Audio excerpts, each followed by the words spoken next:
Greetings, friends of liberty. As you know, many of my recent adventures in 18th century revolutionary France involved my rescuing the innocent victims of their increasing tit-for-tat authoritarianism and totalitarianism.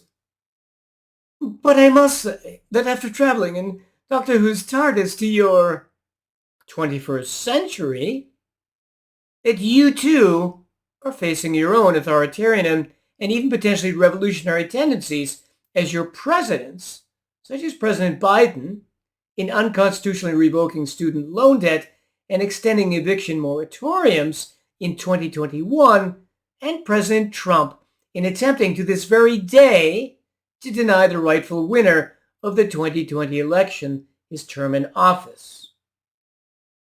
In this book, The Authoritarian Moment, How the Left Weaponized America's Institutions Against Dissent, Ben Shapiro, a well-known conservative pundit and author of now 16 books analyzing current events in American society, discusses and ponders the reasons for the increasing authoritarian tendencies here on the part of the left over many American institutions.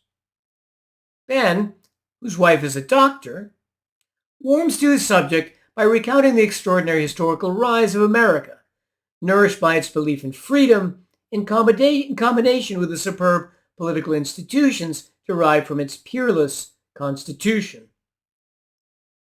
But as increasingly many thinkers do, Ben asserts that the authoritarian instinct of any country or civilization is never far from the surface, ready to erupt from both left and right, and concludes that, while the events of January 6 showed that the right has until now successfully stifled its own authoritarian impulses, in quickly squashing Trump's attempted treason, the rise of authoritarianism on the left has been largely unchecked. This book is dedicated to explaining that difference.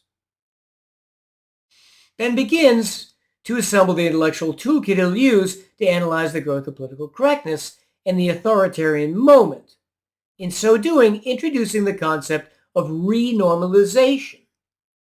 What is renormalization?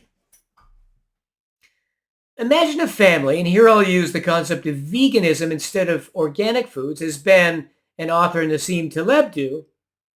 Imagine a family whose 12-year-old daughter has become, as comparatively more young women do, a vegan. The daughter insists that, without question, she wants to follow a vegan diet. The mother of the family, not wanting to prepare multiple meals, then, according to Ben's example, simply accedes to the daughter's demands and prepares vegan meals for everyone. In this way, allegedly, one person or a small minority in a larger group can change the behavior of the whole group by simply insisting. By the third chapter, Ben starts describing the actual process of PC transformation, here focusing on colleges and how since the 1930s, the rise of cultural Marxism within them portended the gradual replacement of the Enlightenment ideas they had long embodied. He points to the rise of credentialism, meaning that getting a certificate is for social status, but doesn't necessarily indicate any learning at all, to the ominous fact that the college-educated are more likely to be woke, and the fact that self-selection is occurring, by which he means that conservatives just naturally don't want to be in colleges anymore, either as students or professors. He next continues his process of description, describing scientific institutions in colleges and elsewhere as being affected by the woke virus, noting, for example, how the CDC's recommendation that medical workers be vaccinated first made little sense, and how scientists increasingly are forsaking their scientific integrity by becoming activists. In the next 4 chapters, the 5th, 6th, 7th, and 8th, his comprehensive description continues. He's showing first how businesses are being transformed, with employees being fired for tweeting or expressing the dastardly thought that all lives matter, how even businesses themselves can be canceled on almost the slightest pretext, as happened almost to Gibson's Bakery, and the increasing sensitivity of credit card and payment companies in policing the policies and politics of their customers. He then proceeds to entertainment, with good comedy and comedians becoming ever rarer and at risk, and to sports leagues with their profession of privileged, woke celebrity athletes, and how the difference between professional critics and audiences of movies is increasingly different. After this, he details the decline of journalism, easily finding a treasure trove of examples from CNN, MSNBC, and others. Finally, he discusses social media companies whose recent histories we're all familiar with, as in the canceling of President Trump, the Hunter Biden scandal, the libeling of Nicholas Sandmann, and the hoax of Juicy Smollett. In his final chapter, The Choice Before Us, Ben argues that we have to do 4 things to defeat the woke. Number 1, we must learn to ignore them, which he says gives them less power. Number 2, but we must also address them by countering their false ideas with the truth. Number 3, we should learn how to do this without being offensive, so they'll listen to us. And number 4, finally, in order to count that famous intransigent minority, that vegan girl so repulsed by the thought of eating animals that she may end up changing the behavior of her whole family, that we must in effect become as intransigent as they are at times in defending our values. So what to make of all this? How should we judge Ben's approach? To start, let's look at his adoption of Nassim Taleb's concept of renormalization. Let's imagine a Texas family that loves eating meat. How would they respond to a vegan daughter appearing in their midst?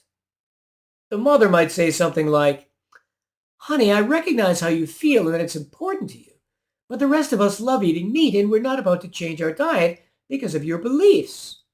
Now, I can sometimes prepare vegan dishes for you if you want, and you can do that yourself before or after meal times, but as long as your father and I are paying the grocery bills, our family will continue to eat bone-in chicken, grass-fed filet mignon, Bavarian-style schnitzel, barbecued ribs with Kansas City sauce, and given how we do love seafood, shrimp scampi, lobster claws and rosemary butter, sushi rolls, and delicious Ipswich clams covered with shack-style batter. Are we clear on this, honey?" So the concept renormalization doesn't explain anything. It just describes it without saying what the cause is of this growing intransigent minority and their behavior. It is a Kipling-esque just so story, as with Kipling's fanciful story of how the leopard got his spots. But the reality is, in real life, the minority is becoming more vocal because there are more and more of them in positions of power, and because the laws of the land privilege their beliefs over more rational beliefs. That is why wokeness is spreading, not because they're yelling louder. So our colleges are producing more and more of the woke precisely because of the vastly increased collegiate funding of woke departments by the government since the 60s, and because of Title 7 and 9 of the Civil Rights Acts, which force institutional compliance to their racist and sexist laws by the increased liability if institutions don't conform, as Ben specifically mentions. Libertarian in Ben mentioning this in a number of places, as when he cites Christopher Caldwell's notion of America now having 2 constitutions, one written and enforced by racists and sexists, and one by the Founding Fathers. So if, for example, we survey the members of the New York Times editorial board, how many 60 and 30 years ago believed in the concepts of white privilege, systemic racism, and intersectionality versus today? So if, in fact, the number is constantly increasing, you again don't need the concept of renormalization. The number is increasing because woke colleges are producing woke students and because woke laws and bureaucracies will punish your company if it's not behaviorally racist and sexist. And so finally, when we look at Ben's suggestions for dealing with the woke by ignoring them at times, learning to defend our beliefs without being offensive, and being, when necessary, as intransigent as they are, he doesn't address the first main long-term causes, which are degradation of American education caused by its governmental funding and influence, and secondly, the crucial necessity of repealing Titles 7 and 9, period.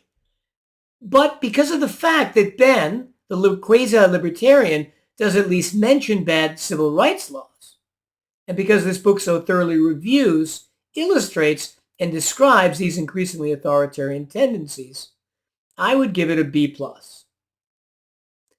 On that note of libertarian positivity, I bid you well and remain as ever the Scarlet Pimpernel.